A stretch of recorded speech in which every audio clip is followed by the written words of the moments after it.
Like, comment, and subscribe. आधुनिक खोजों से ज्ञात हुआ है कि लाखों वर्ष पूर्व इस पृथ्वी पर मानव का जन्म हुआ। पहले मनुष्य 4 पैरों पर चलता था और जंगलों में रहता था। वह पेड़ की जड़ों, पत्तियां, फूल इत्यादि खाता था। कुछ छोटे जानवर को मारकर उनका कच्चा मांस भी खाता था। वह वस्त्र नहीं पहनता था और ऐसे ही घूमता रहता था। वो बंदर की जैसे मानव खाने की तलाश में इधर उधर दिन भर भटकता था, लेकिन रात होने पर जानवरों की तरह सुरक्षा और ठंड व बरसात से बचने के लिए गुफा जैसे स्थान मिलने पर उसमें रहने लगता। लेकिन वह अधिकांश पेड़ों पर चढ़कर ही रहता था और इस तरह ही रात में जंगली जानवरों से अपनी सुरक्षा करता था।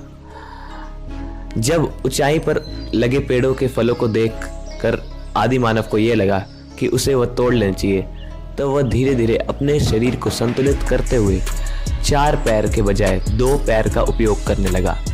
इस प्रकार उसके 2 हाथ स्वतंत्र हो गए, जिनका उपयोग करके वह धीरे धीरे चीजें खोजने, पकड़ने व उठाने में उसका यूज करने लगा। इस तरह वह 4 पैरों के उपयोग के बजाय 2 पैरों का उपयोग करने लगा और जो बाकी 2 बचे हाथ थे उसका उपयोग काम करने के लिए करने लगा। इस तरह मनुष्य में धीरे धीरे शारीरिक परिवर्तन होते गए। जैसे जैसे वह पैर पे खड़े होने लगा, वह अधिक दूर तक देखने लगा। आसपास की चीज़ों के लिए देखने के लिए पूरे शरीर के घुमाने के बजाय सिर्फ गर्दन का उपयोग करने लगा। हाथों का उपयोग पेड़ों की टहनियाँ पकड़कर फल तोड़ने, खाना खाने के लिए करने लगा। इस समय वह पीठ के बल सोने लगा। इस प्रकार शारीरिक परिवर्तनों के साथ साथ मानव की सोचने की शक्ति भी तेजी से विकास होने लगी। उसके स्पष्ट रूप से रोने व हंसने की आवाज़ भी अधिक स्पष्टता से आती गई। निरंतर आते परिवर्तनों के द्वारा अब मनुष्य अपनी मूलभूत आवश्यकताएं जैसे भोजन, आवास व सुरक्षा के बारे में सोचने लगा। भोजन की तलाश में घूमते रहने के साथ साथ वह भोजन इकट्ठा भी करने लगा और जंगल में जानवरों से बचने के लिए लकड़ी, जानवरों की हड्डियां, सींगों, धारदार नुकीले पत्थरों का उपयोग करने लगा। दोस्तों, आगे बढ़ने से पहले अगर अभी तक आपने हमारे चैनल को सब्सक्राइब नहीं किया है तो सब्सक्राइब कर लीजिए। वह छोटे समूह में घूमता था। समूह के नेता या मुखिया के साथ भोजन की तलाश में इधर उधर घूमता रहता और जब एक स्थान पर भोजन समाप्त हो जाता तब वह दूसरे स्थान पर चला जाता था। जैसे जैसे मानव अपने आसपास की वस्तुओं का ज्ञान होता गया, वैसे वैसे वह अपने लिए सुविधाएं जुटाने लगा। प्रारंभ में मनुष्य को कपड़े पहनने का ज्ञान नहीं था। वह पेड़ की छाल या बड़े बड़े पत्तों एवं जानवरों की खाल से ही ठंडे समय में अपना बचाव करता था।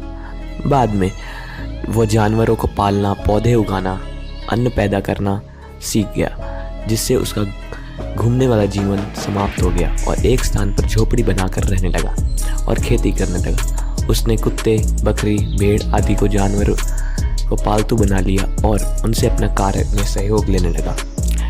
धीरे धीरे मानव ने धातु की खोज की। पहले तांबा, फिर जस्ता और फिर शीशे की खोज हो गई। कुछ स्थानों पर तांबे की कुल्हाड़ियाँ मिलने से पता चला कि ये पत्थर के बाद मनुष्य ने सर्वप्रथम तांबे धातु की खोज की। स्थायी जीवन जीते हुए उसने पेड़ के मोटे तने को लुढ़काते हुए देखकर पहिया बनाना सीखा, जिसे गाड़ी बनाकर उपयोग करने लगा। दोस्तों, धीरे धीरे मिट्टी की निंदाई व गुड़ाई और पौधों के लिए पोषक तत्वों का महत्व आदि मानव समझने लगा। वह पानी के स्रोत वाली निकट वाली जगह पर जमीन में सामान्य रूप से खेती करने लगा। समय के अनुसार धीरे धीरे कृषि का विकास हुआ। वर्तमान में अपनी आवश्यकता के साथ साथ मनुष्य विकसित कृषि यंत्रों का विकास किया, जिससे कम समय में अधिक फसलों की खेती हो सके। इस प्रकार आदि काल से लेकर आज तक के मानव की कृषि पर निर्भरता लगातार बढ़ती गई और कृषि के विकास के साथ साथ आदि मानव का विकास हुआ। दोस्तों, ये ही नहीं, आज के मानव पिछले आदि मानव से बहुत ज़्यादा अलग हैं, क्योंकि आज के मानव में इतनी ज़्यादा टेक्नोलॉजी आ गई है जो कि पहले के आदि मानव के लिए बिल्कुल ना के बराबर थी और वो लोग इनके बारे में सोच भी नहीं सकते थे। तो दोस्तों, आज की वीडियो यहीं पे ख़त्म होती है। कैसी लगी आपको ये वीडियो प्लीज़ मुझे कमेंट्स में बताना और चैनल को सब्सक्राइब करके लाइक बटन प्लीज़ प्रेस करके शेयर कर दीजिए। धन्यवाद।